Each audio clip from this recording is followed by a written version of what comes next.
आणि आता सर्वसामान्यांसाठी अतिशय महत्त्वाची बातमी आहे। राज्यात उष्णतेची लाट आली आहे। कोकण आणि विदर्भात उन्हाचा कडाका वाढलेला आहे।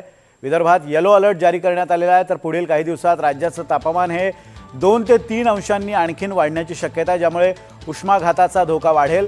पुढचा आठवडाभर संपूर्ण राज्याची होरपळ होईल असा अंदाज आहे। शनिवारी अकोल्यात सर्वाधिक 42 अंश तापमानाची नोंद करण्यात आली आहे। तर राज्यातल्या अनेक शहरांचा पारा 40शी पार गेलाय। पुण्याच्या लोहगावमध्ये 40.6 अंश तापमानाची नोंद झाली आहे।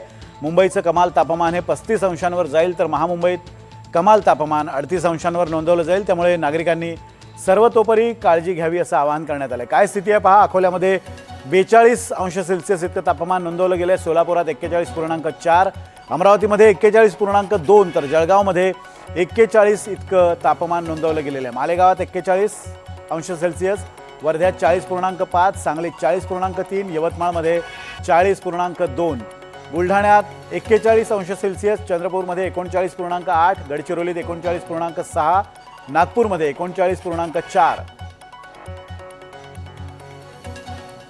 छत्रपती संभाजीनगर 39.4, सातारा 39.3, नाशिक 38.8, कोल्हापूर 38.5 आणि मुंबईमध्ये 34 अंश सेल्सिअस इतकं तापमान नोंदवलं गेलेलं आहे।